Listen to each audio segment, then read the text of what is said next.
recording, so I'll get through that as well. And there we should be. Let's check if it's up on my channel.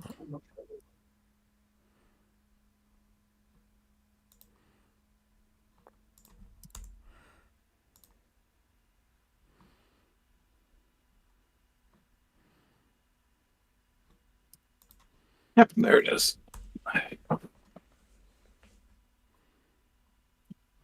Oh, I'm not getting it.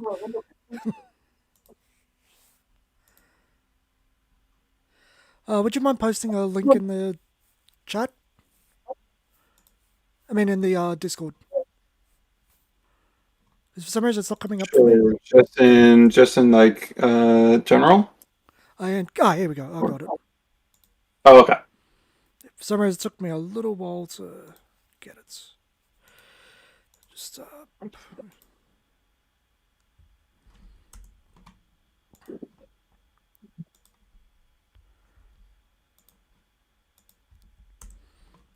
Okay, now we can start. All right. Okay. Hi everyone, Some Gamer Dude here, or as you now know, Eric. This week is the third episode of the Extra Deck. We're going to be doing it fortnightly now because that's the best way to work it in. And today I have Hunter Surge with me. Or Joel, do you care to introduce yourself? Hello, I'm Joel. I had a YouTube channel called Hunter Surge for a long time. If you're in the Bakugan community, you might also recognize me from Brawler Cafe. And if you played either Buddyfight or Gate Ruler, you might also recognize me as the dude who did most of the posting on Buddy Spoiler and Gate Realize. I've been playing card games since 2008-ish. I got on with Bakugan. Making me feel and I'm the kind of person who tends to check out basically every card game because that isn't the big three, because the big three don't quite satisfy me. Like card design a lot, and I have some strong opinions about rotation that we might get into today. Okay, so I want to start with something you're very passionate about, and you've wanted to talk about in the Discord, Buddyfight. Let's start with Buddyfight. Yeah, it's Buddyfight. So, like, I feel like what would be fun is to get into like what clicks with me in a card game, and I feel the best way to get to the core of that is Buddyfight and the other card game I want to talk about later, Battle Spirits. Because okay. Battle Spirits, just to touch on that real quick for a second, I have some fundamental issues with how mana games tend to function. They just don't click right with me. But Battle Spirits is a game that's managed to make it work for me. I've been playtesting it all week for a review. I finally got it down packed. I understand all the stuff. It's just a really weird thing for me at the moment where I think I'm going to give it a positive review, but my main focus of enjoyment is the cause. I'm not sure how much of the rest of the game I'm completely clicked in, but the gimmick of the cause I really, really enjoy. Mm-hmm. I love the tactile nature of them. When it comes to Buddyfight and Battle Spirits, the core thing for me is really how influential my decisions are, how many opportunities I'm getting to make decisions. The big issue I tend to have with mana-style games is that, especially in the early turns, it really feels like you don't have many opportunities to make meaningful decisions. Because you have to play on curve, you're so limited in what you're able to play. Battle Spirits manages to bridge that gap in two meaningful ways. Number one is, of course, that you just start on 4 mana. You go up to 5 if you are going second right away. So, like, what your early curve is a lot more flexible than it would be in a Magic or a Duel Masters. But the other thing is the core system. The core system introduces a billion tiny decisions you can make on any given turn. So many things you have to think about.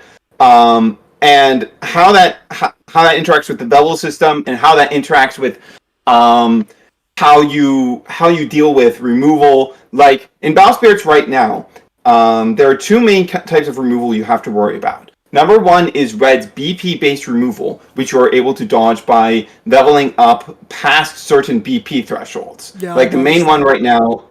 is Burning Force, which hits 3,000 BP or lower spirits. So so it will be very common to have put a lot of value on spirits that can level up to 4K BP for relatively cheap.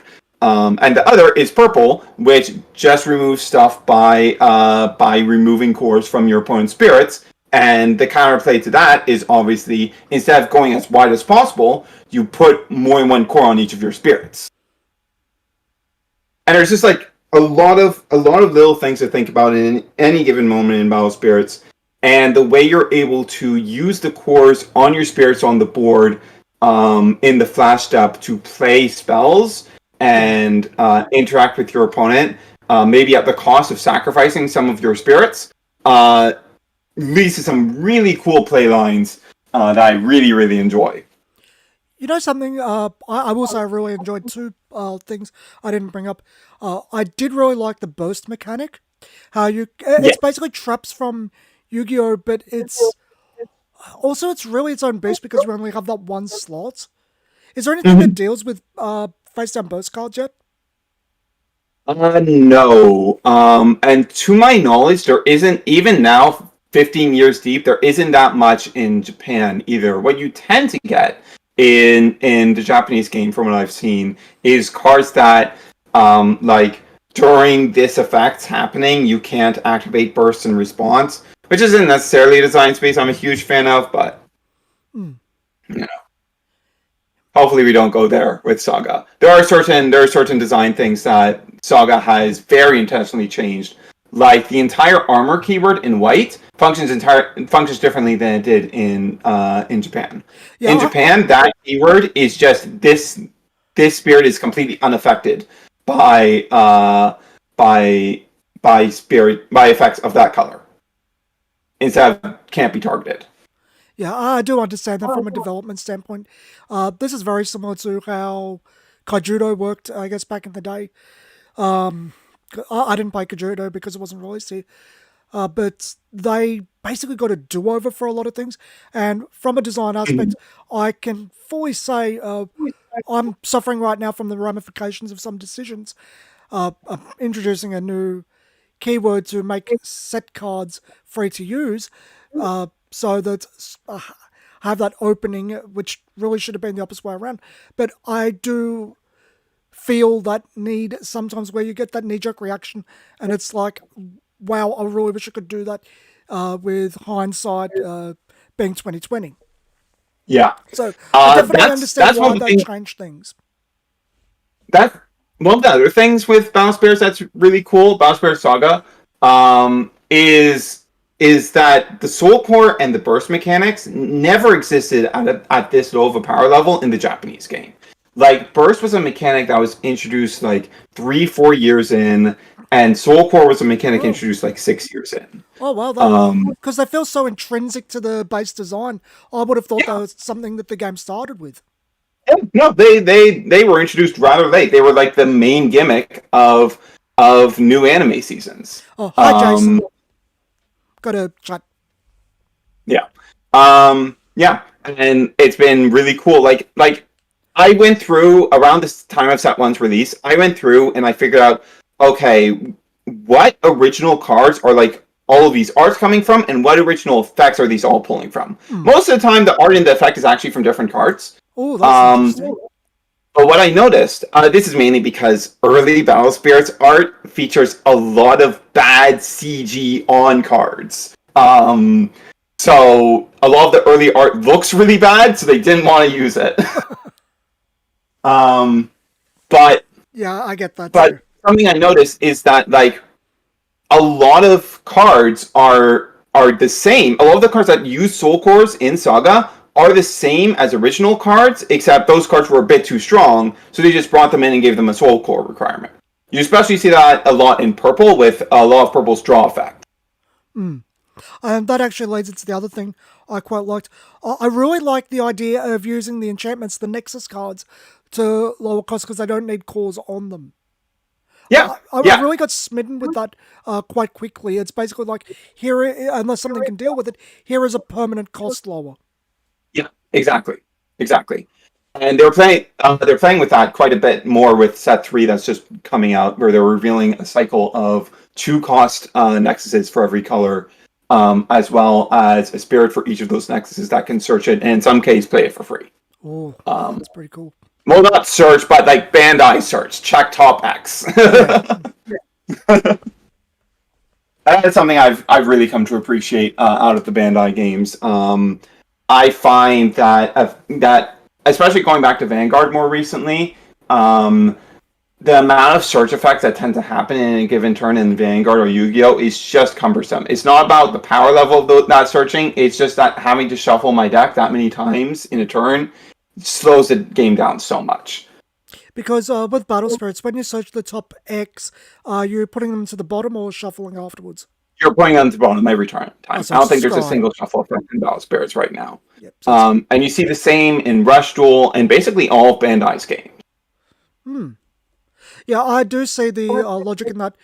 I think it was Mark Rosewater who has mentioned that players he's done surveys with typically find a lot of shuffling very, very annoying. Yeah, yeah, it's not ideal. It is not ideal. I think I think the complete avoidance of search effects isn't quite necessary, but I do think you need to be careful with them, that you're costing them or designing them in some way that they're not going to be constant. That you may be doing once per turn, or ideally maybe like once per game as like a thing to get to an essential card, something like that. What type of searching are we talking about here? Is we searching a specific card type, category within a card type, a specific card?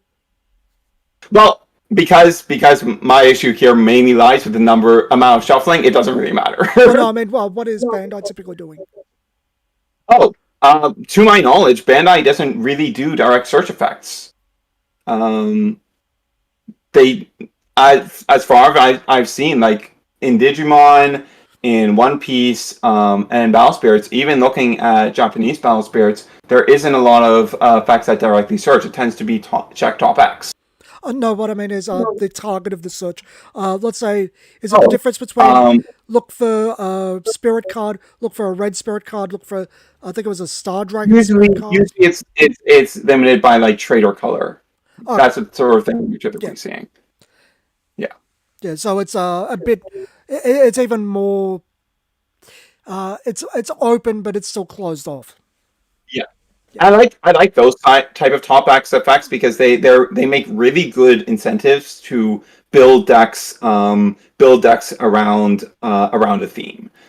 Because it makes you start worrying about, okay, I want to make sure I consistently hit something off this effect, you don't so want I'm it to going to fizzle. make Yeah, sure I'm running this much. Whereas with search effects, with a similar design space, it tends more towards, okay, I only need this small package of maybe like 10, 15 cards in this theme, and I can mix with another engine like you see in Yu-Gi-Oh! how do you feel about the deck size changing? Um, I like it. So like as someone who has noticed, oh hey, there is a trend of in basically every card game you have either 3 copies 40 cards or 4 copies 50 cards. It was pretty cool to see them go directly from 3 copies 40 cards to 4 copies 50 cards. Um, but um, I haven't played with Japanese Battle Spirits, so it's hard to really say. But I don't know. I do think I like it. I do think I prefer the 50 card. Um, Especially with blue being a deck that exists. Nerfs that a bit. Not only But that, you like can ultimately with not only that, you can fit a lot huh? more things in each individual deck. You're not so, here's Um, your staples, here's your guys, little tech package, that's it. Technically speaking, but if you're going for max consistency, it ends up the same. Hmm.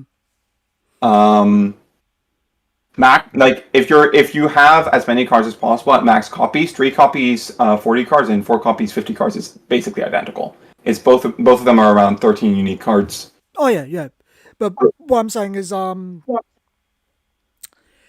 generally speaking, if you have more space to run less copies and not never see them. Mm-hmm. Yeah, I just thought I'd bring it up Yeah. because Um. my playtesting has been Yeah. asking about Hyperduke going to 50. Yeah. Definitely the thing that the more notable rule changes to me in Battle Spirits coming to Saga is the addition of the sideboard. Really great.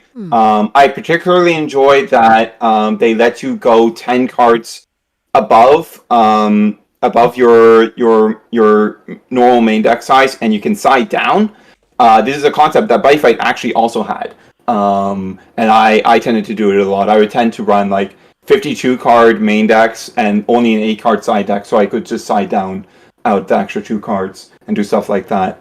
I really like that extra freedom in how the sideboard works. And the mulligan. I actually love the Battle Spirits Saga mulligan. It is maybe my favorite mulligan in any game. It's really just like the standard Magic mulligan where you start with, like in Magic you would start with 7, you mulligan and you go to 6. But it's reversed it. It's you start with 4, and if you choose not to mulligan, you get an extra card. I really like that mulligan. I think it's really nice. It doesn't feel as bad, in my opinion. Yeah, I found that And too. I really think that mulligans, while definitely appreciated, do need some sort of trade-off.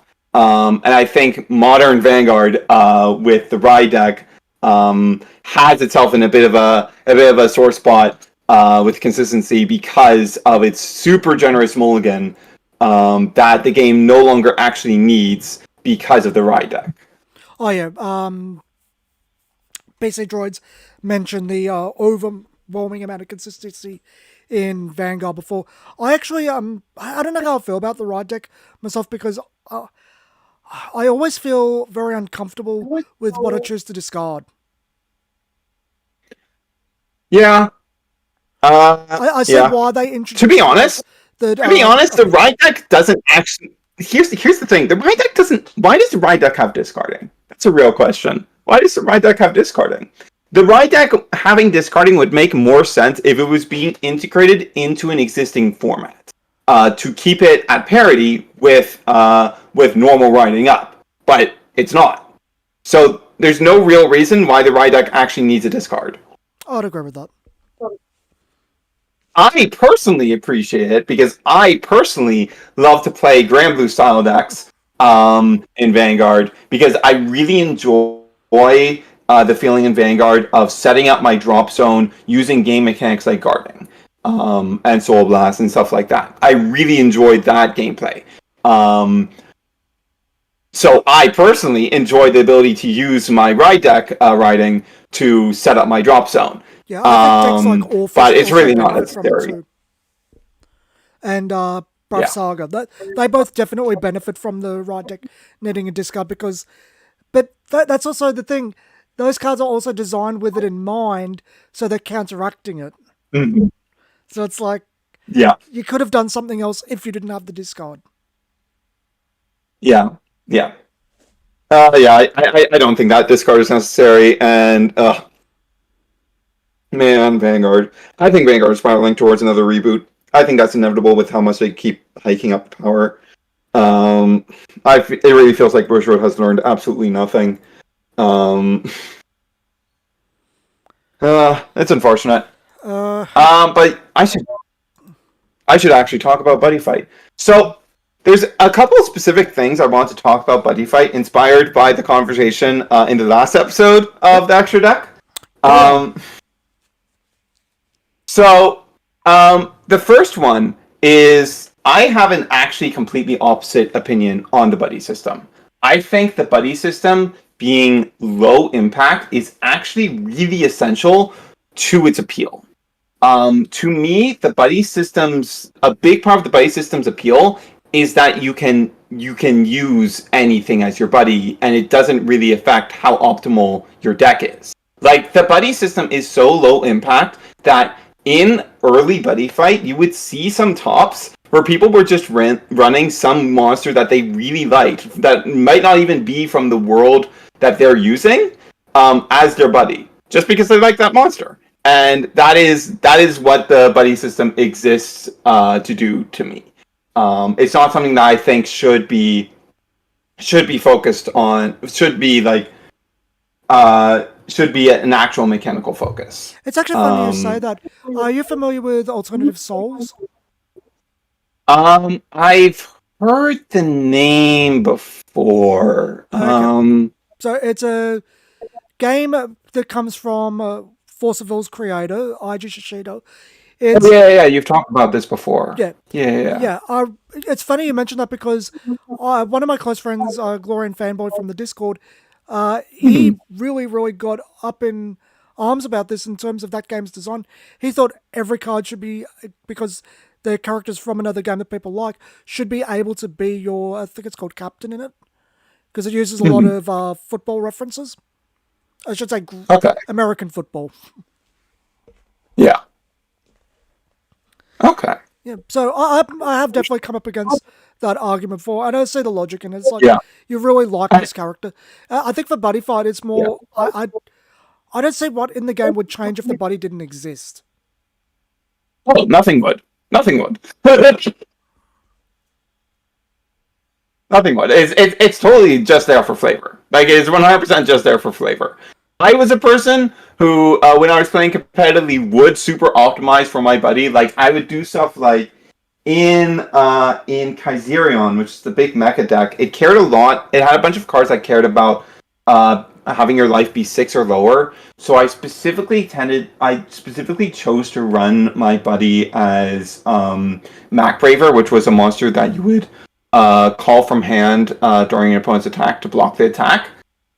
Since that is something that I wouldn't really be playing in the early game and can just hold until I'm lower on life. But I was also a pretty big stick in the mud back then as well, and didn't really appreciate this. Looking back though, I think the buddy mechanic like really just exists as a flavor point, and that it shouldn't really be focused on being anything more than that. The other thing I want to say about Buddyfight is Buddyfight is a game, like, Buddyfight is a game. But Buddyfight is a game where very uniquely, even in the worst of Buddyfight's power creep, something that really appealed to me in Buddyfight is that every deck design they came out with, up to like the last year, but even around then, they were really good at making very flavorful deck designs. Like, every deck that they released felt cool and like it was doing something cool with its card design that felt on theme. Part of the reason I've gotten so down on collab sets in other card games post Buddyfight is because no collab set that any other card game has ever released has made me feel like it represented the franchise as well as the Buddyfight collab sets did. I haven't really looked into collab sets for any game really, so I'll definitely take your word for that. And I do agree with you that Buddyfight does flavor very well, but I think that's a Bushiroad trait in general. I'm not sure about that. Like, I think Vanguard does not do a terribly good job of it, at least anymore. And like, you'd think that would have improved when they went from 24 clans to 5 nations, but it did not. Yeah, I'll agree with that. I've lamented this before, that Vanguard, a lot of the clans did feel kind of samey, and I think that in a lot of ways how things have turned out has just exacerbated that. Yeah. A lot of early Vanguard design was very much hurt by the fact that they had to split very basic mechanics into 24 clans and make those unique. So like, you wouldn't see like drop zone interaction from basically anything that wasn't Grand Blue. And that really wasn't necessary. But on the subject of like as Kodak would put it, the unmixable attributes problem. I did want to talk about that with Buddyfight in particular, because I think the way that worlds were handled did particularly hurt Buddyfight, and it's the thing that, looking back on Buddyfight, I am the least in favor of if I discount impacts, because those are always going to be the thing I'm the least in favor of. Early on, the flags were obscenely scarce, weren't they? Yes. Yeah. But what I specifically wanted to talk about was how like every set had to have Dragon World because main character. Yeah. But because some worlds just had to go so long without support, it wasn't great. It wasn't great. Danger World is the premier example of this, because Danger World got one of the first starter decks. So a lot of people got into the game with Danger World, and right out the gate, Danger World was not in a good place. Predominantly because it was the one world that only had a single card that I could use to defend itself. Magic had its only one negate, but it had some very general purpose defensive spells like Magical Goodbye. Yeah. And it got chillaxed in set 2. Dragon World had the Dragon Shields, and no other world really had this sort of problem at any point. Can I just Danger World very uniquely. Huh? Would you make the argument that in some ways Dragon World got too much of the color pie? Yeah, Dragon World always had a problem where Dragon World doesn't really have an identity. It's just kind of the deck that kind of does a bit of everything. That was always the kind of annoying thing with Dragon World. In fact, it was doing wall decks before Ancient World. That is something I know more than most, because I was a person who was running around with Inferno Armor Dragon and Ultimate Buddy. And that deck ripped Seeger apart. It was part of why I was so harsh on Ancient World when it first came out. Because I'd been playing with a similar wall strategy in Dragon World for months, and that wall strategy not only was less impacted by removal, but had such strong removal that it tore Seeker apart. But see, when you look at the early Danger World support, it is pretty clear to me that they were seeing the problems Danger World was having and were trying to address it. But because there were such massive gaps between the times Danger World would get support, it took so long for it to get fixed. So like set 2, Vanguard thing where some worlds only got support every now and again, right? Yeah, it's the exact same problem. Like, to go down the timeline real quick. So like, Danger World says set 1, not a great spot. Its next support is set 2, but set 2 is mainly just fleshing out Dual Dragons as an archetype. There are some very good Dual Dragon cards in there that are good defensively, but doesn't really do much for Armor Knights, which is the deck they launched with. It doesn't really give anything generic to really help with the problems. And then you have to wait until between set 3 and 4. Set 2 dropped in like April, as I recall, and Extra Booster, it was Extra Booster 2? Yeah, it was Extra Booster 2. Extra Booster 1 was Ancient World. Extra Booster 2 is Dragon vs. Danger. And that came out in like September. So, 5 months? And all that I still don't get fixed there. There's clearly an effort to address things, but Danger World comes out of that set with Dual Dragons being a real deck. And that manages to be a real deck predominantly because of Demon Girdle Arc having the first redirect effect, which meant all of the open center effects that Danger World had were able to be leveraged defensively when they weren't really meant to before. So you were able to turn Demon Slay Barrier was a card that came out in that set, and that you just protect a monster from the next destruction as long as you didn't have anything in your center.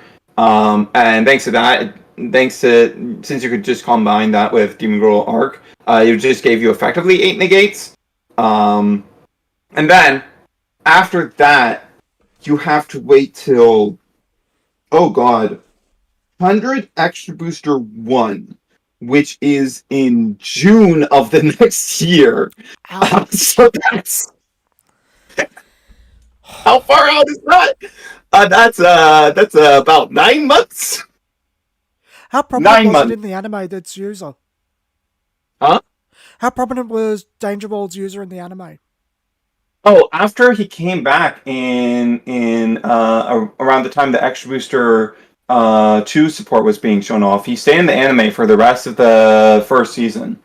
And then started showing up again like midway through 100. At 100 Extra Booster 1 is when Danger World finally comes into its own. Armor Knight gets some extremely powerful cards there that actually feel aggressive enough to justify the lacking defense, and ended up actually being the best counter deck to Kaiserion in the game's first Tier 0 format. Yeah. I actually only won my finals against that deck because of an error in my deck sheet, deck list, forcing me to trade out one of my 2-ofs for a different 2-of, and that new 2-of saved me in my game 3. Memories. Memories. But yeah, like if you instead had Danger World in every core set, as you would see in most color-based games, in Vanguard now, and them fixing these problems Danger World was having at the pace they did, because they were fixing it pretty substantially with every release Danger World got. They were just so far apart. You would probably see Danger World in a, like, Demon Girl Arc probably would have dropped around set 3, and then that would have been a good deck. And then, like, I imagine the other Armor Knight fixes would have come around set 4 or 5. It would have been much, much earlier. Buddyfight must have had like 10 plus worlds. Yes. I believe it is 10 on the dot. Ooh. And then you have all the extra stuff. The 100 demons, the executioners, the guardians, the time dragon stuff, etc., etc., etc. Technically 11 if we count Lost World, but you know. Yeah, because it's like That's it's not like they didn't have the space to support most everything in a reasonable amount of time. Because how many core sets per year? It was 4 per year. It was a 3-month Standard. divide between everything. Very standard release schedule. Yeah. Yeah, it totally could have been done. It totally could have been done. I remember there were multiple times later in Buddyfight's life where we're like, "Oh, new season starting. Oh, this information seems like it might mean that Dragon World is not in every set anymore," and then it wouldn't turn out to be that. Oh man, that was the most frustrating part of that game. Why did Dragon World have to be in every single set? It just was not necessary. And most of that Dragon World support in every set was just chaff. Oh yeah, but I think there's probably some back end stuff we're not seeing there about, because did they do extra sets without Dragon World? Yes, they did. They did. And they've probably seen the styles So like with and without. that only started happening like, when was the first time they did one of those? Extra Booster 1 has Dragon World, Extra Booster 2 has Dragon World, 100 Extra Booster 1 has Dragon World. They didn't start doing that until, the main way they did that for years was there would be, basically every year, there would be an Extra Booster that was just Hero World. And those always did very well, because Hero World was very popular. It was literally just that, it's like the same reason why, like, in any anime card game, you're going to see some cards from one of the main characters in every single set. Like, that's all it was. At the end of the day, they wanted kids to be able to get Gao cards in every set. And like, Buddyfight was effective at marketing to kids, but you can just fix this by having every rolled in every set. Maybe increase the set size a bit. It'd be fine. It'd be fine. Please. You could also probably cut down on the uh, bigger, more popular worlds, shove a lot of them into the higher rarity, and use that to make up Yeah, space for the other ones that are less popular at lower yeah. rarities. This has always been my argument, and like because I was an advocate for moving to nation based deck building in Vanguard for like at least a full year before it actually got announced. Um, and this was the argument I would always make with Vanguard is that like on you to boost a deck, you actually only need a couple cards. So it doesn't matter that much if if a specific archetype, if a specific style of deck is only getting a couple cards in a set. If you're getting consistent support in every set, you can make those specific cards matter, and it's fine. It works. Like some of the most impactful support waves throughout Vanguard G, for example, were like just a couple comments. That was what a lot of legacy support in G was. Like, I was a big fan of the Seven Seas deck, not the Rush version, the Stride version. Very important distinction because one of these was a Tier 0 menace that everyone hated because it stopped you from striding because it did not ride to grade 3. And one of them actually played the game. But that deck got where it was almost entirely off of a couple comments that came out in Grand Blue's debut set in G. So yeah, like just a couple support cards can go a long way. The number of cards doesn't really matter. Like, look at Pokemon sets. Those are horrifying now. Yeah. As someone who remembers Jungle and Fossil being current Pokemon's horrifying. Yeah. That might actually be a good place to jump into my thoughts on rotation. Because, see, my thoughts on rotation are influenced very significantly by the fact that my first competitive card game was Pokemon, and I played that in the Heart Gold, Soul Silver, and Black and White era. And Pokemon is a game that, thanks primarily to the online simulators, I have tapped back into like at least like once a year to check out what's going on. And what's going on in Pokemon every time I do that is literally the same stuff. Pokemon for the last 10 years, more than that actually, because as time has gone on, I've discovered more and more mechanics are actually just recycled stuff from before I started playing. Like, I did not realize breaks when they came out were just a recycled mechanics, but those were just level X actually. Yeah. Those were just level X from Gen 4. Pokemon is a game. I kind of like the aesthetics of Break a little bit more. Yes, I agree and disagree. I like them being I like them being freaking horizontal. Yeah. Landscape. That's the word. Landscape cards. Because that works very well with keeping the effects of the card underneath visible. I did not like that they were pure gold. I thought that was pretty lame. But yeah, they were just level X. And every mechanic Pokemon has done for the last decade, over a decade now, because like Black and White was around 2011. Yeah, right. Black and White was 2011, so it's like 12 years now.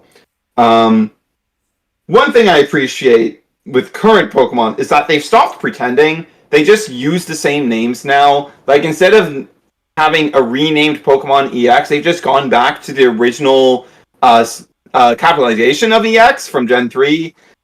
They just announced that they're bringing back the A-Spec mechanic from Black and White. So they've stopped pretending that these are new mechanics, at least. Yeah, because so I appreciate that.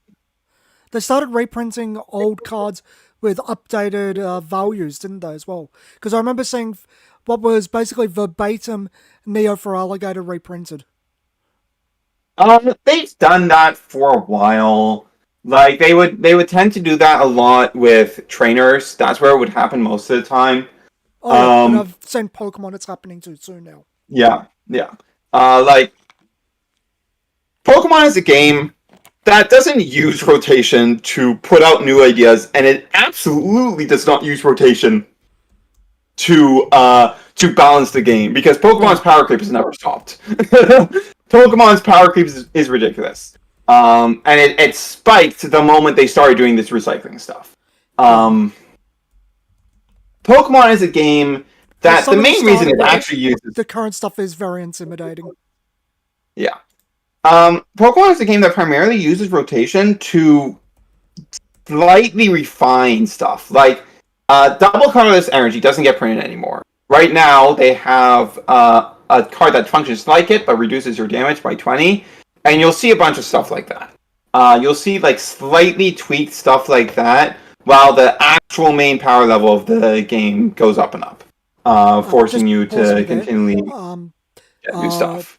Dragon Destiny for Alligator is basically verbatim the Neo Genesis for Alligator with updated values. What is Neo Genesis for Alligator? I am not actually familiar with this card. Let me look it up real quick. Do-do-do. As often as... you can search it up. Oh, it's Rain Dance. It's Rain Dance. No. Okay. Opposite. It's discard. Oh, discard. Yeah. Okay. And they've even used the same names and everything. Okay. All right. Yeah. Oh, well, Rain Dance is like Rain Dance is like a card that they put a stage 2 with the Rain Dance ability like every generation. Oh yeah. Like there's a Bax Caliber that does that right now. Yeah. And there's that Frost Moth Pokemon that's got a very, very similar ability too. Like basically playing Pokemon made me, and tapping back into Pokemon every once in a while has made me. I used to be actually pretty big on rotation, like a number of years back, but as Pokemon has continued doing this, and also as I've seen how Vanguard has squandered the reboots, I've become a lot less positive on rotation because I've come to basically my stance on rotation is that I don't feel that the benefits of, how to put this, it's that I don't think that rotation intrinsically balances anything. I think it always just comes down to design, to the design side of things. Rotation is only going to have negatives if at any point the designers want to push power creep. Like, oh yeah, you're absolutely the problem I have with power creep and rotation is that rotation, the power creep that really matters is really short-term stuff. And because rotation is on 2-year cycles, it does very little to stop that. That's basically the thought. So I really hit on your comments about Vanguard squandering it, which they absolutely have. And that, I think, and the design aspect is the correct position. They didn't rotate because they needed to get rid of a problem, or they really needed to sell new sets, because I don't know if there was more to the ceiling than it looked from the outside, because I don't like G and I'm not a big fan of V. But from my perspective, it's more they rotated because they needed a new base level to restart, not because they wanted to make the same problem again. And I think Pokemon does the exact same thing. Pokemon is especially weird, actually, because like Pokemon's rotation is completely different whether you're playing in Japanese or English.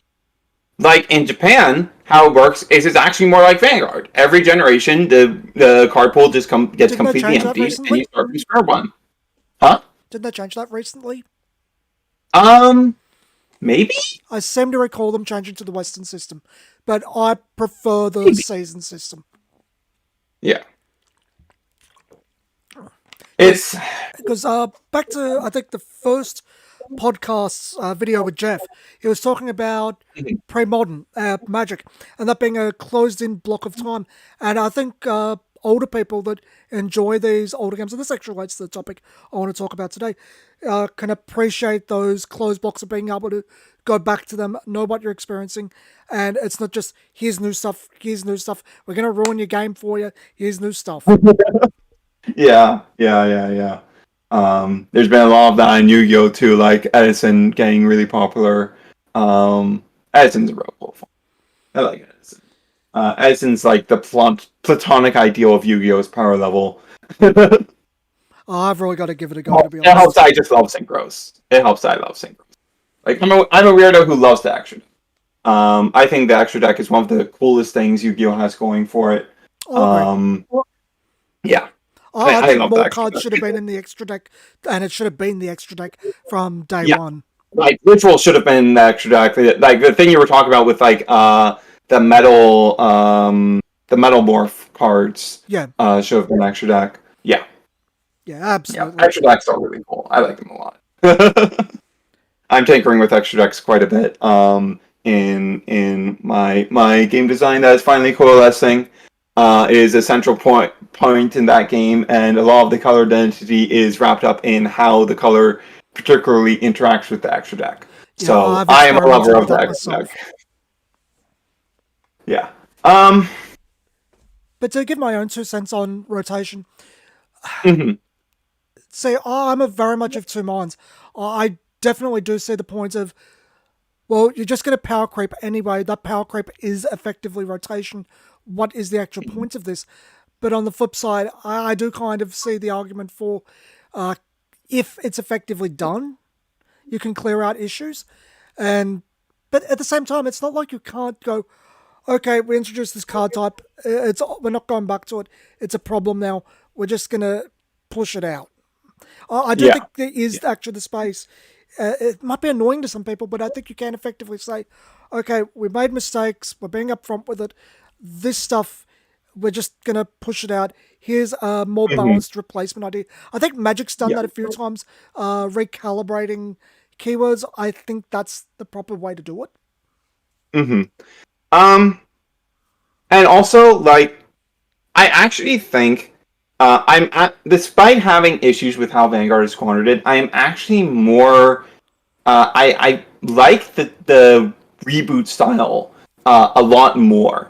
I don't like the concept of cards are going to just permanently leave the game after this period of time. If there's a problem that needs to be dealt with, if there's a significant problem in the past card design, it is much better to just go, okay, we're starting from square one, and maybe with something of like, okay, we're going to treat this like a new game, and we're going to continue printing cards for the old stuff, like what Dragon Ball is doing right now. I'm actually pretty excited for Fusion World because Dragon Ball is a pretty cool card game, but never took off in my area. And also I didn't like having mana costs attached to guarding because that's the Vanguard guarding system.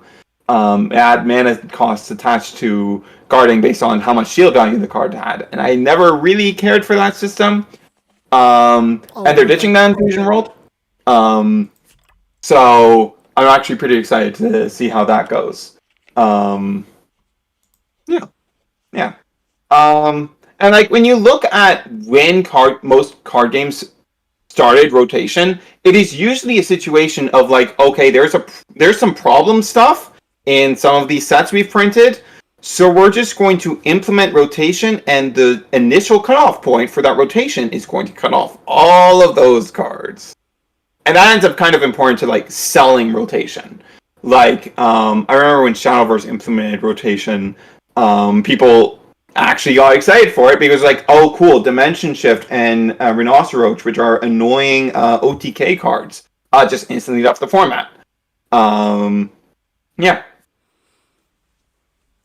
How do you feel about the company being really upfront about this is an era after that, this specific set, we might do a legacy balancing set like how Vanguard V's done, but this is the cutoff point, and just having that basically set in stone that eras last such and such amount of time. So you know what you're Um, going in for. mm, I don't know. I'm not sure how I feel about that, to be honest. The set amount of time is the big thing for me. Um, like if something has reached a point where it's like, okay, we can't really see a path forward with this, but like I don't think that should be like a set point of time is my main thing. Um, What I'm basically arguing for is pretty much implementing how Pokemon works in terms of yeah, generations. yeah. I don't know. I'm not like while I prefer that kind of system. I will like if I have to rank them, I will take that over rotation. But it is still like bottom two to me. Oh, we got a comment I just want to read from Clefferdonk. I believe it was Maro who was talking about it's better to have to remove designs for being too good than try and stay in an unpushed area of design. But Wizards of the Coast got too comfortable with that recently. Well, I'm not too familiar with. I don't keep up with Magic particularly well, so I can't give much of an opinion on specifically what WotC is doing with Magic right now. Um, I guess the context here would be very similar to I guess the closest analog would be the Yu-Gi-Oh ban list, getting rid of things for being too good. yeah, Yu-Gi-Oh is actually a very interesting case right now because Yu-Gi-Oh has actually like fixed a lot of problems. Like Yu-Gi-Oh right now is in a place where you actually don't see that many Omni Negate. That isn't a big part of the end boards right now. A lot of the end boards right now are using more honest styles of interaction and styles of interaction that are unique to the deck.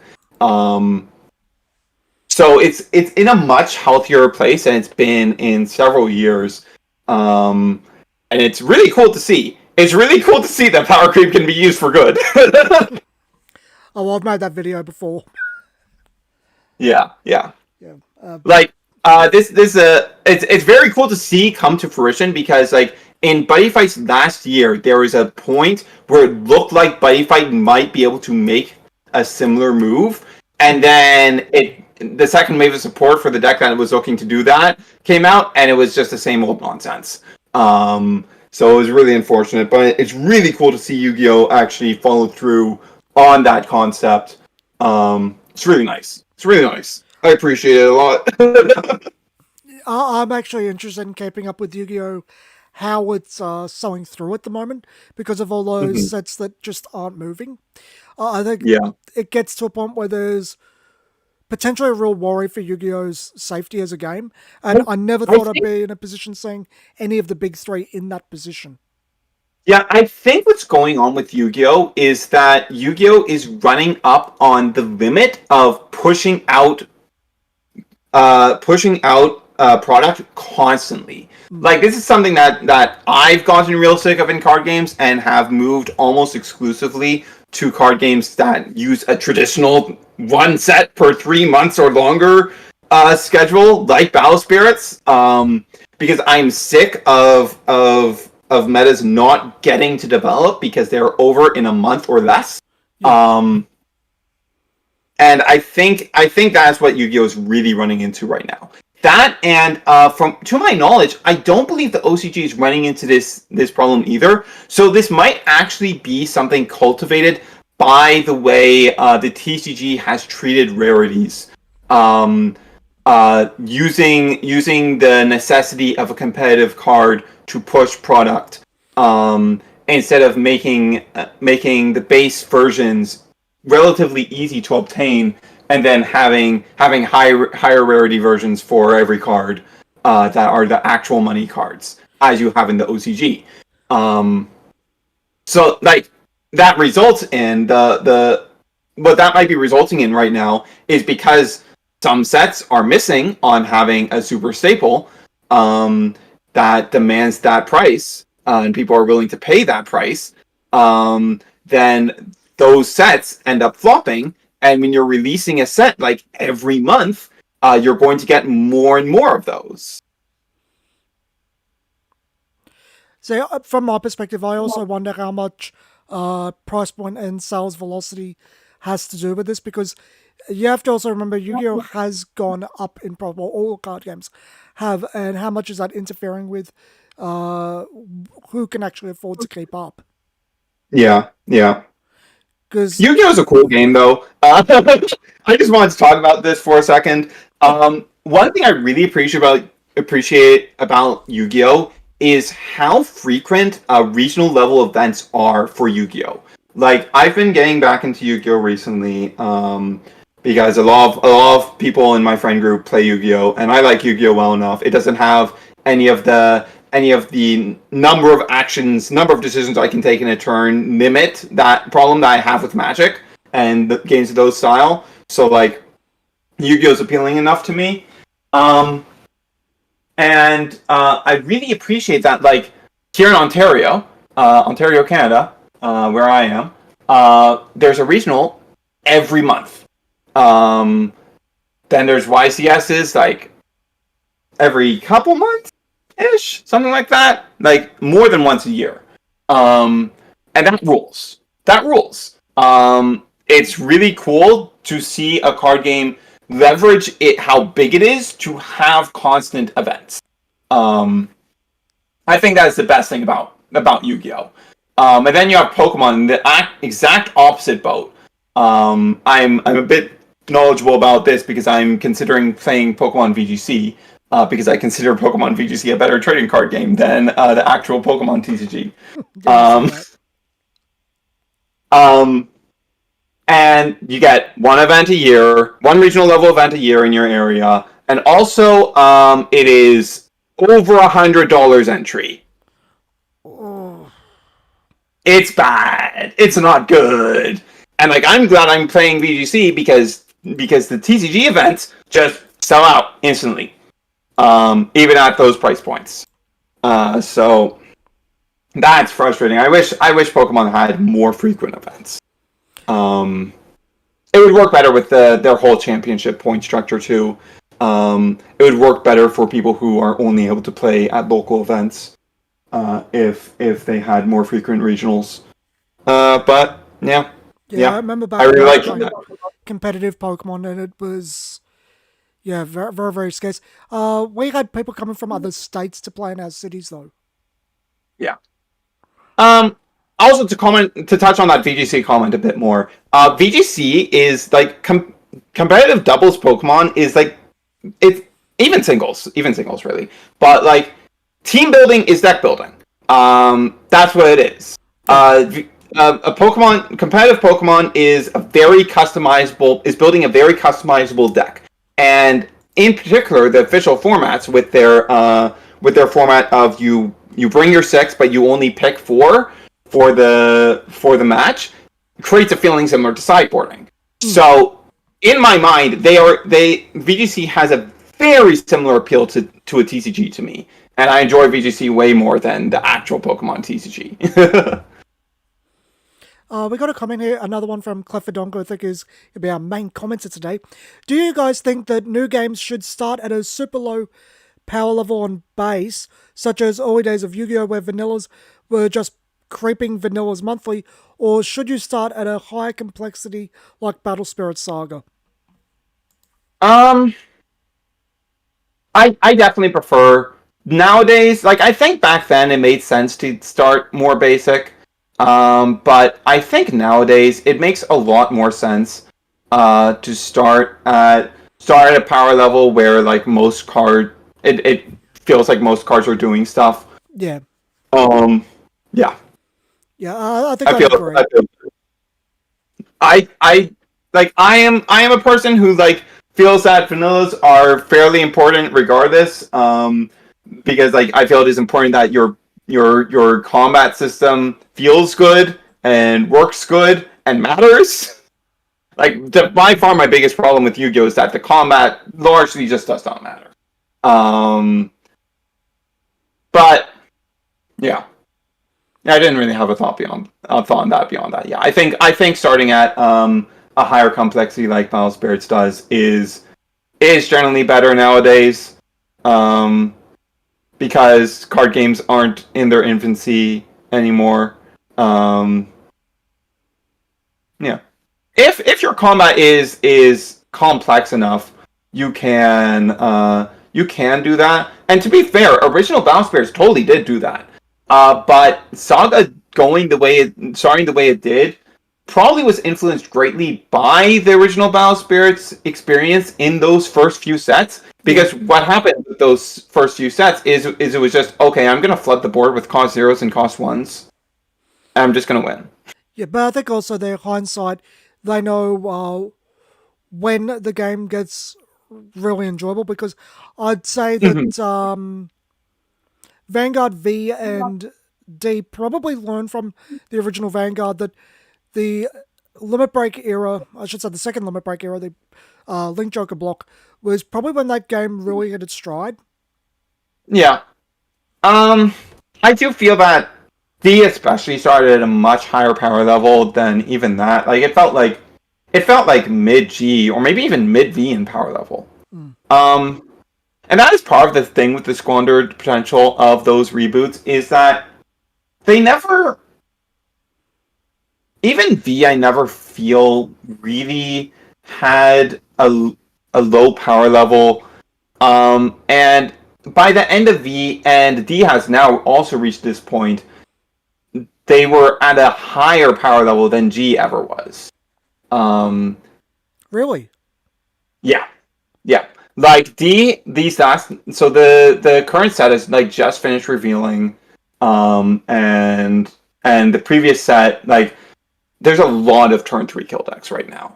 And V had this problem towards the end of its life too. There's a lot of decks that are just killing on turn 3, turn 4. Guarding has become very, very difficult. Yeah, I felt that. Yeah, it's it's well Vanguard. It's well known I didn't Vanguard like is D. Vanguard's thing with defensive mechanics and how wary they seem to be about them is interesting to me because I think it is largely influenced by worries about games going to deck out because Vanguard is a game that can very easily go to deck out because you're naturally drawing 3 cards a turn, 4 cards when you have triple drive formats. So when you have defensive mechanics that help you prolong the game, it's way too easy for the game to go to deck out. But players also don't want the game ending on turn 3 and 4, which is what you end up doing when you avoid these defensive mechanics. So because the meat of the game is in grade 3. And by pushing the game that hard, you're effectively skipping the meat of the game. Yeah, exactly. Exactly. Yeah. Yeah, I actually just want to go back to that comment, though. I'm well known for not liking the G units. I have multiple issues with them as an idea. But I do want to go back to that. I was always under the impression that G just power crept and power crept. I didn't realise that its comparative power to where V and even D are isn't... it's a bit lighter than those two. Is what you're saying? Yeah, G's power creep was actually I've never felt that G's power creep was that bad. Like the power numbers that you saw by like mid V and even very early D were power levels that you were were numbers you weren't really seeing in G outside of like dedicated decks that only did that and died to PGs. Yeah. G's power creep is actually not that bad, and it's predominantly because G Guardians existed for most of G. So you had okay, the power of decks goes up a bit, but then G Guardians power goes up a bit too. And it kept a balance like that for basically its whole life. The worst G ever was really right before G Guardians were introduced because that's when people were just going, oh, I can just play 16 crit with an abused triple drive to just win really quickly. And early G Guardians were really, like, the problem there was twofold. One, you had some really aggressive decks that could just flood out the board really easily. But two was that Strides had so much base power that they were very difficult to guard, so most people were just not guarding them unless they had a PG. Yeah. So G Guardians were not actually that high impact, but they were just good enough at two things. One, base G Guardians hitting 20k shield meant that them plus any other card with a shield value would be enough to 2 to pass Stride, and a trigger would make it that 3 to pass. So it discouraged that going all in on getting lots of crits on your triple drive. And two, because it was incredibly smart of them, I give credit to the Bush Road of that era every day for this decision. The decision to make G Guardians require heals to use caused no one to use 16 crit anymore, because this mechanic was just good enough that you couldn't really pass up on it. So the most you were seeing anymore was 12 crit. Is there a format with the legacy support that G got after its release where you can do it without V? No. And unfortunately, the legacy support post G is not great either, because basically every time they've released one of these legacy support sets for G, they've ruined the format. Every single time. Like, every card that's a problem in Premium right now is a card from one of those legacy support sets. So where would you say the cutoff for G is in terms of player enjoyment? I'd say GZ is fine. Like, the fun, you'd want to cut off the last Bermuda set, because the last Bermuda set made like a tier 0 deck. Yeah, I vaguely remember that. But the GBT14 format was actually pretty good. There are a lot of viable decks in GBT14. So yeah, I think GBT14 is like a pretty perfect spot. But if you don't want that, just cut off before GZ starts, and that's also a good spot. Because GZ did have some significant power creep. And like, I think that is pretty transparently because they already knew that they were going to do V at that point. Because GZ only lasted 6 months. So they almost definitely already had made that decision. So they just went, okay, we're just going to do like everything we can with these next 6 months. We're just going to go balls to walls. And Divine Dragon, Apocrypha? I can't pronounce that. GB14, yeah. Yeah, that has GBT14, yeah. Divine Dragon Apocrypha. Yep. Yeah. Makes me tongue-tied. Yeah. Yeah, so you've actually made me really curious to go out and print up some decks for Gira to try it out. So far, I was maybe too hasty because I do remember the Vanguard got very, very expensive here around that era. Oh yeah. It wasn't ideal. I definitely did not actually own a deck in that era and just borrowed spare decks from my friends. My thing with G era is very unfortunate because the deck I enjoyed the most in G era was killed by the first Grand Blue G Guardian, because it was a very powerful G Guardian, but it was designed specifically to work with Night Rose, and my deck was not Night Rose, so it got left behind super hard because it did not get the most powerful tool Grand Blue had access to. It is what it is. So but yeah, I understand. I understand your feelings on G units. I like the G deck because like I think it did a lot to make up for how little space you have in Vanguard decks. Having that extra deck really helped, especially that era. Yeah, especially in that era, like it really helped with feeling like you weren't crammed for space at all times.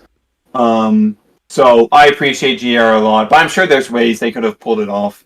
One concept I've had in my brain for a long time is the concept of, what if the Ride deck was a part of the G Zone?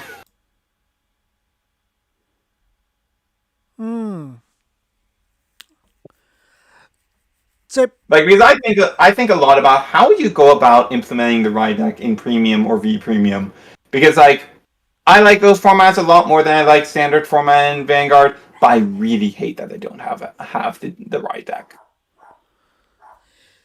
Yeah, and I know it changed in V a bit, but there was very, very standardized ways to make decks back in the old days. Yeah, There was yeah, very specific ratios.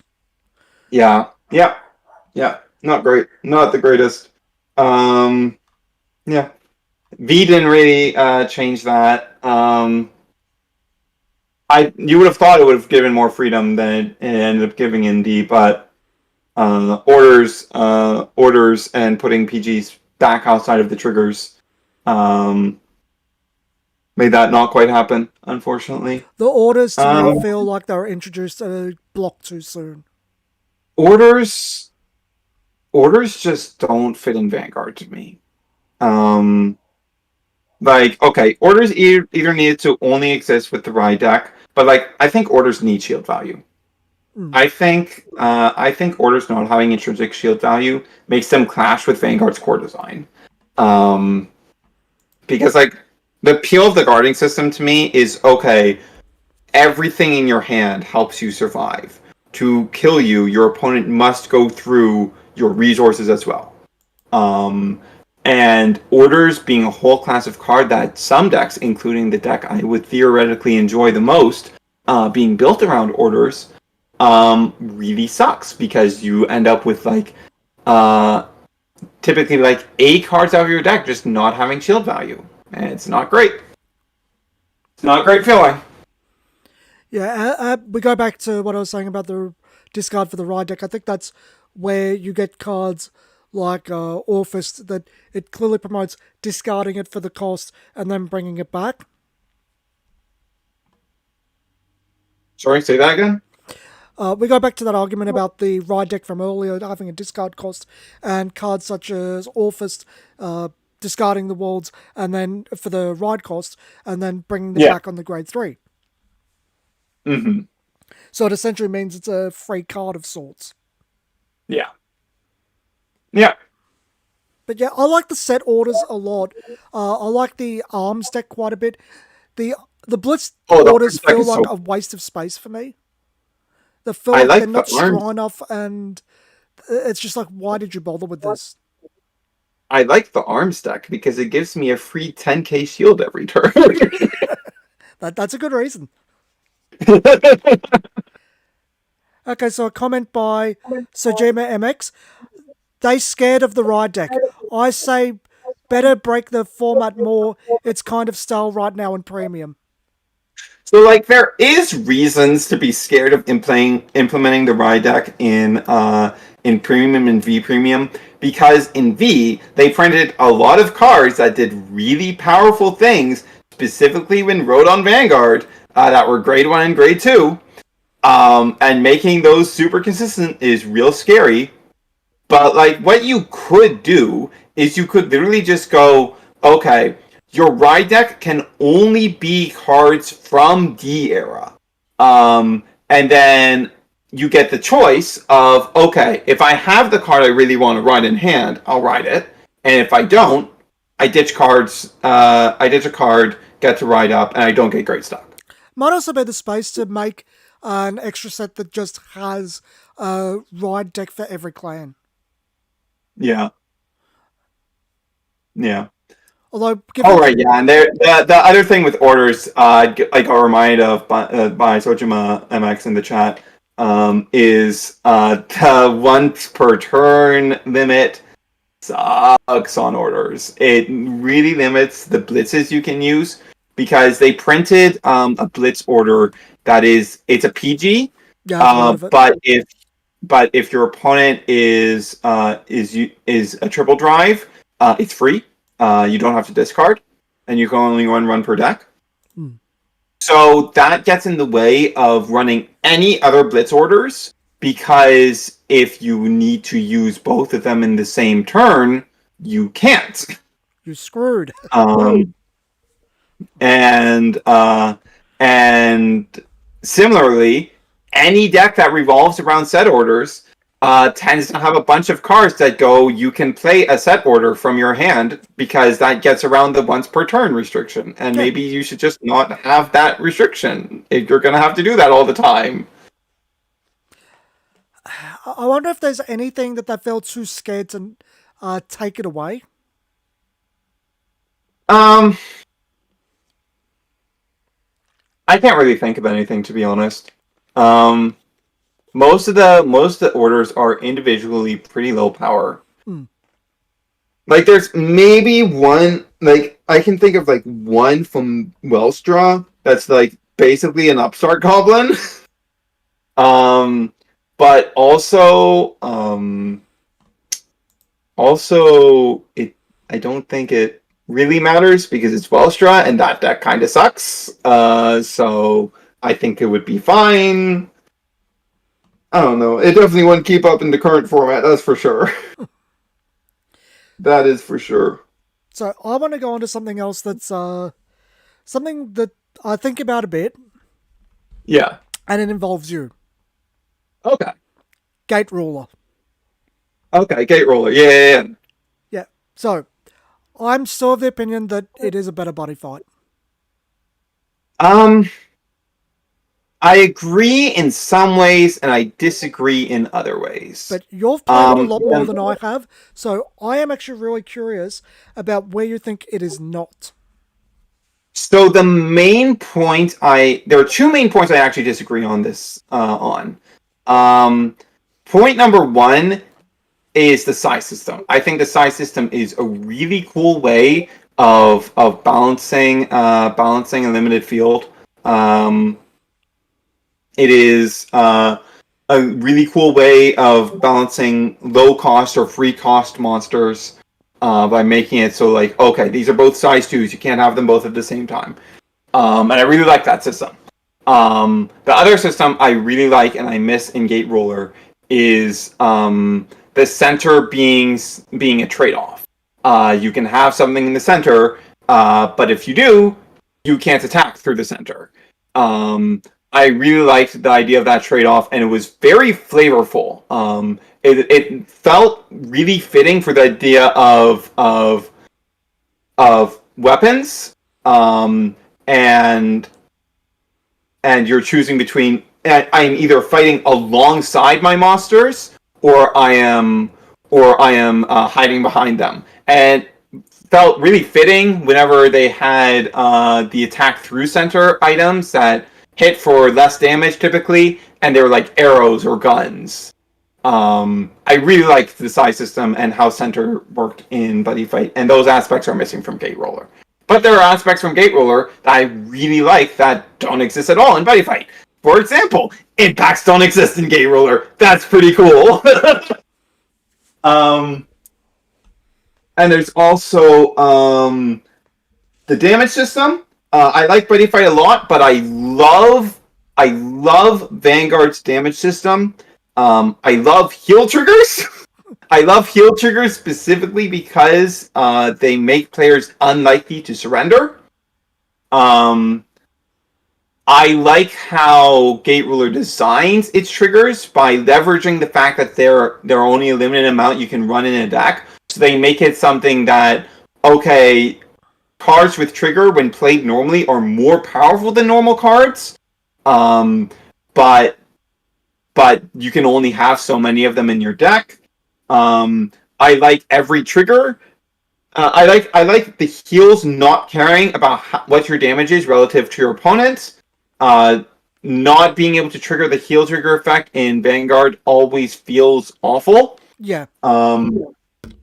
And what else was there? There was one other thing. I thought there was one other thing. I can't think of it now. It's left my brain. Okay. It is those. It is mostly involved with the... Oh! Actually, I remembered it. And this is another thing I'm taking inspiration from Gate Roller on. I like the fact that the primary resource system of the game, I like that it has counterblasts, but counterblasts are not the primary resource system. I think counterblasts work way better when they are not the primary resource system. because if they are not the primary resource system, then damage denial doesn't feel so bad for the receiving player. And if they're reserved for effects that aren't mandatory for a deck but are powerful and potentially require you to use Counterblast in multiple to get, it can also make damage denial more rewarding. So I think that Counterblast being a secondary resource system works much better with the strengths of that mechanic. So I like the Gate Roller version of that a lot more than I actually like it in Vanguard. I think that's all really valid stuff. For me, it's more. I don't know. I think for me, Gate Roll plays a bit smoother to my sensibilities. I think that's fair. I think that's fair. Like, for me, it's the way I interpret Gate Roller is it's buddy fight with a lot of the stuff I interpret as chaff cut off. Yeah, that's fair. But that's I fair. will definitely I say this. definitely do prefer. I Buddy fight definitely has do a prefer. massively better aesthetic. I definitely do prefer the five faction thing to Buddy Fights Worlds, of course. Though I am generally of the opinion that I don't like hard deck building limits on number of factions. Like, this is one of the reasons I really don't like Lorcana. Just a moment. I'll be right back.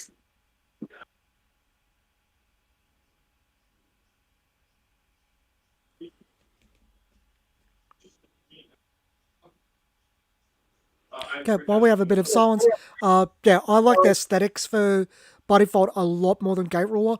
Gate Ruler feels all over the place. And Yeah, that's fair.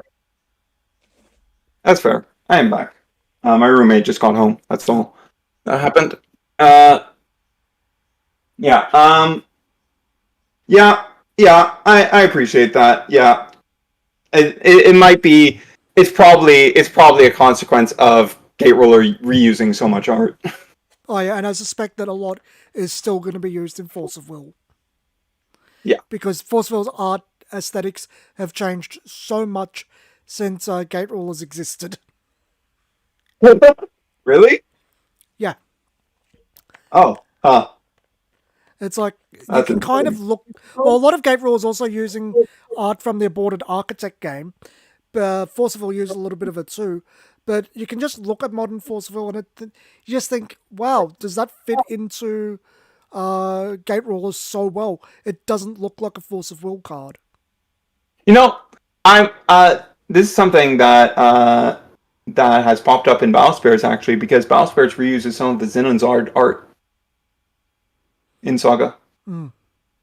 Like the card that just got banned, thank God, Axe Spider, I Will Not Miss You, was a card from Xenon's art, and a lot of the new art that they're using on the Yellow Angels are also from Xenon's art. And that's another Japanese game? Xenon's art was a mobile game that did come to English. Xenon's art is the one time a game has convinced me that lands are mandatory for how its system works. Because basically how that game worked is you had a system where once per turn you could play a creature out from your mana or put a creature back from your field back into your mana. And the land cards were doubled as creatures under that system, but it would be way too, since you don't have to pay mana cost when you're doing that, it would have become way too abusable if they used the DM system. So that is the one time that game has ever convinced me that land type cards are necessary for what it wants to do. And I think that system is really interesting. So I was able to take that. I was willing to take that trade-off there. Yeah. So how do you think of Gate Ruler's current position? It's a cool game. I haven't actually played Gate Ruler myself in a couple sets. I'm mainly focusing on Battle Spirits right now. There's a store in my area that I discovered via Battle Spirits that I saw has some sealed Gate Ruler from the sets that I've missed. so I might pick those up at some point and start playing Gate Ruler again. But I just mainly just check in on what's being revealed. I see, there's still cool designs happening. I like this game still. Gate Ruler is a cool game. I like it a lot. I'm taking a lot of inspiration from it. So a lot of us are just looking at it and thinking, he's still trying to push for the next set. Wow. Because it feels like no one cares.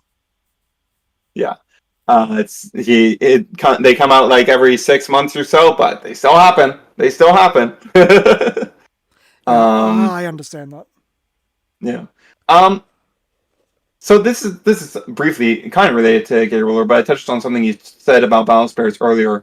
It's about trap systems like in Yu-Gi-Oh! And I do think they work a lot better when you have a lower number of slots. Like, I think 3 or lower is really the ideal number you want for that kind of system, and I really enjoy those sorts of systems.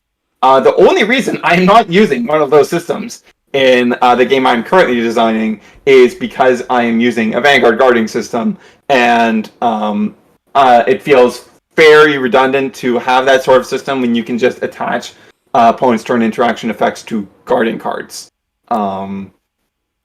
But I'm really fond of trap systems. I think they're really cool. So tactics in Hyperjuke can work a bit like traps, right? Huh? Tactics in Hyperjuke can work a bit like traps, right? Yeah. Yep. So later sets have characters that are intrinsically connected to set tactic cards. And playtesting has been bringing up the topic a lot about how, as things continue, it probably needs a limit on how many set cards you can have, because we played a deck that a lot of the stuff got aborted because it was just, why do this? It's unnecessary. But the design space is still there. It was setting a lot of cards per turn. It was just a nightmare to keep track of. Yeah. What I really like about having a limited number of slots for trap type systems is that it creates a big opportunity cost. Because if you have a rather conditional card that you're setting down, and you're not able to use it, and you clog up your field, you seriously limit your ability to counteract your opponent. And I like that opportunity cost a lot, but it just doesn't exist if you have too many slots. Like, I don't think that meaningfully exists in actual Yu-Gi-Oh! I think it meaningfully exists in Rush Duels and the Duel Links format, Speed Duel, but I don't think it meaningfully exists when you have 5 slots. Yeah, it's also hard when you're going from a place of trying to implement these things backwards. So I'm currently in a position where not many things are setting things anyway, but as soon as set 3 releases, all 3 characters set cards a lot. Mm-hmm. And these are things that just come up and they just start snowballing as more tactics come out. And yeah, that's been discussed by playtesting. That probably needs to be some limit. We're currently discussing 4. Sojima MX. There is one of the rumors that has come out of Gen Con where Bandai staff is talking to a lot of people. Is Bandai does seem pretty keen to have an anime for Saga, which would be pretty cool. I like card game anime a lot. I like card game anime maybe a bit too much. So I would be really excited if that ends up happening, if that ends up coming to fruition. And Grand Walker Nexuses are actually an interesting topic. So you may not be familiar with them. Probably not. Grand Walker Nexuses are they're kind of similar to Planeswalkers. But what's most distinguishing about Grand Walker Nexus to me is it's one of those dead giveaways about how powerful they made Nexus removal in early Battle Spirits, because you had in red you had a 3-cost 3 reduction spirit that destroyed a Nexus on play, and a 3-cost 2 reduction spell that could be played at Flash, destroyed a Nexus, and if you destroyed one, you drew a card. So absurdly powerful Nexus destruction right out the gate, and it basically forced every viable Nexus to be ridiculously powerful and very floodgatey, which is why you don't actually see many Nexuses being ported from the original game to Saga. Most of them are either heavily nerfed or significantly changed, and the only one that wasn't is the card that just got banned because it was too broken. And in Grandwalker Nexus, the Grandwalker Nexus have a special rule that even though they're said to be Nexuses, they cannot be affected by any removal that says Nexuses and not specifically Grandwalker Nexuses. And you see that also with another card type the original Battle Spirits did called Ultimates, which are effectively just spirits with a different name. So that's how we deal with that's how we power creep past we have printed too much free spirit destruction. This really reminds me of Forcival's Regalia. It's like, we're going to redo Edition J Rulers, but under a different name so none of the control cards for Editions work. Yeah. Yeah. It is definitely the funniest type of card type to see a card game introduced, when it is just a complete admission of, okay, we have printed too much removal for this card type. Because was there much in any color of grab a Nexus in your discard pile and play it for free or something? Blue does a lot of that. Blue cares a lot about Nexuses and can play Nexus a lot from the discard. Yeah, I noticed it was very Magic style enchantment based. Yeah. Yeah, that's actually something I'd probably gravitate towards, because I like my mill decks and I like my enchantments. Yes. So that is a good point to bring up, because I did want to briefly touch on. I really love how Blue does mill. I would maybe prefer to not have a mill deck around, but if you're going to have a mill deck around, I think making it all activate via on attack abilities is the way to do it, because it means they have to engage with the combat system, and it makes them much easier to deal with, because like you are able to deal with the cards that are causing the milling on the axis that you would be dealing with other decks. Yeah, I think that's really clever. Versus how Magic typically plays, where it's like your opponent draws a card, they mill, or if you summon this guy, they mill, etc. Yeah. Makes it a lot more proactive. Is there anything else we wanted to talk about before calling it a wrap?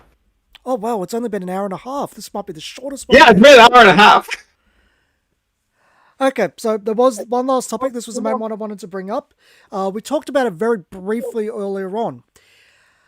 Why a lot of card games need continuous new content to remain interesting, and why older formats just aren't touched.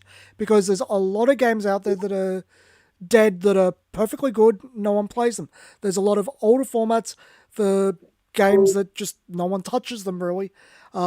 It's really generally only Magic, Pokemon, kind of, and Yu-Gi-Oh! That get that kind of attention.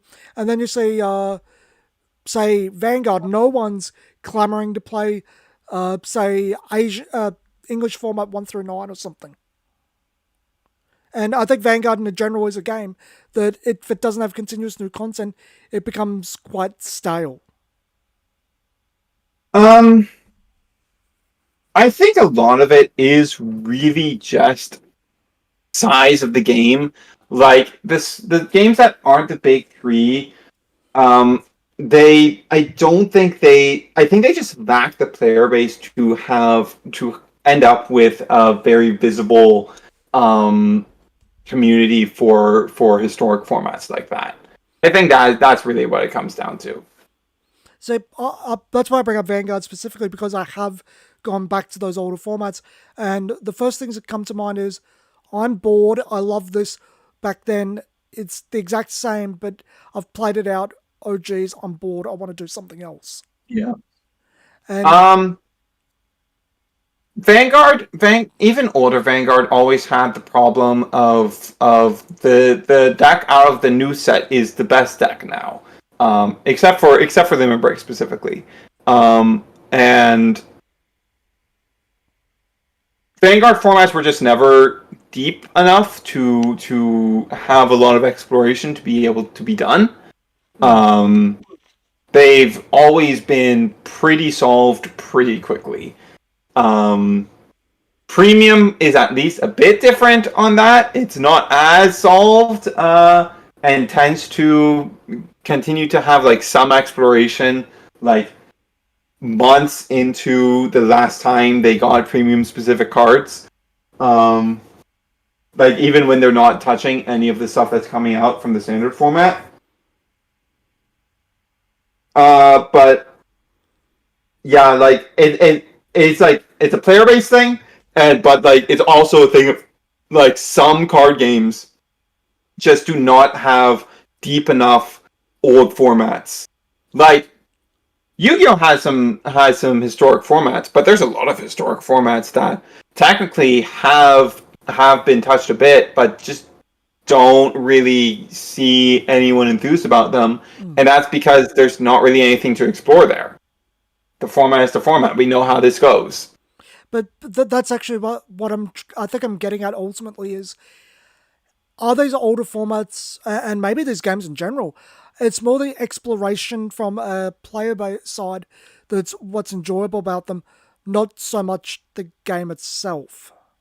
It is definitely a significant part of it because, like, then that's the whole deck building appeal. The whole deck building appeal is finding things you can do with that format, with the pool of cards you're given.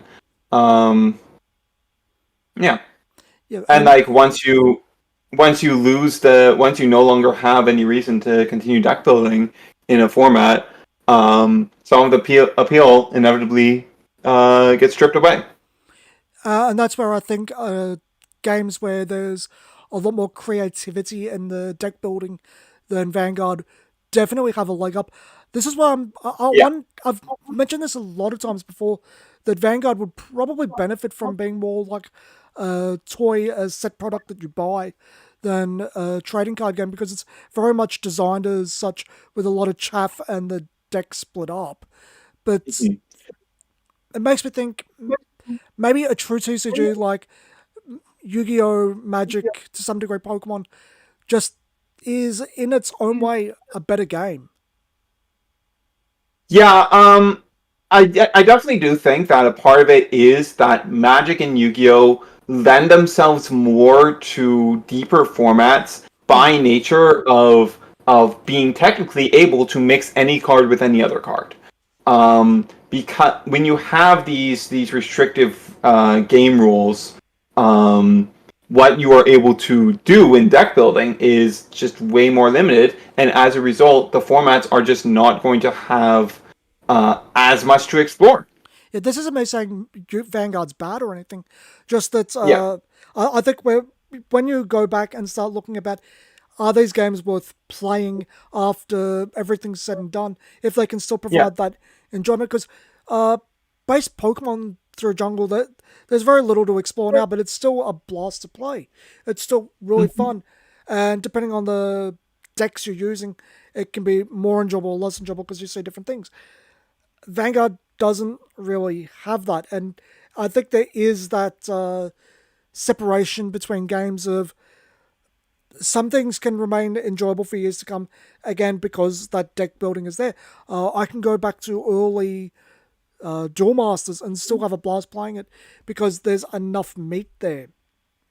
Vanguard, Hmm. it's really strange because the format we went back to, it was a few years back now, was the Link Joker block. We introduced a few of the things from G that would fit in, the basically legacy support type stuff that didn't involve G units or Generation Break or whatever, and it still felt played out. It was like Yeah. the how do I put this? I wonder how much, in some regards, the game of Vanguard is largely held up by the randomization of the triggers. Yeah, that there is definitely an element to that. Like I think Vanguard's core appeal is ultimately the guarding system, but the but that is intrinsically tied to the trigger system, because the guarding system becomes very boring Yeah. without the trigger system. Yeah, that's something I don't think a Without lot the of trigger people system saw back in adding the day. a possibility of changing how you have to guard in a turn, it becomes very static and very boring. Hmm. Yeah, I think we are kind of done for the day, aren't we? Yeah. Yeah, we got through things really quick. We did not waste time. It probably helps that I have some podcast experience. This is basically my third time through. Yeah, I used to do a few things Funnily by enough, myself back in the day, but nothing serious. the first podcast I ever did was also with Australians. Oh yeah. Yeah, way back at the start of Buddy Fight, I was on a podcast with I don't remember the first guy's name, the first person's name. I was also Girton was also on that podcast. If you know her, and there was also that was also how I met the Team Burning Infinity guys, because Jalen from Team Burning Infinity was the fourth person on that podcast. We did that for like the first like 6-ish months of Bite Fight. Yeah. Hmm. So, is there anything you want to say as we laid out? No, I think I covered everything I really wanted to talk about. So, I want to thank everyone, including Joel, for being here today. I'll be starting to split up the older videos and put them up as clips, hopefully within the next week, probably once a day. I've got all the timestamps. I've been doing that recently, and next fortnight, because this is now a fortnightly show, I'll see who can come on. We might either might try to get Foyo Games to come on, or we might have a returning guest. Joel, would you like to come back at a later time? Yeah, sure. Okay. So till next time, everyone. This has been some Gamer Dude, and thanks for watching.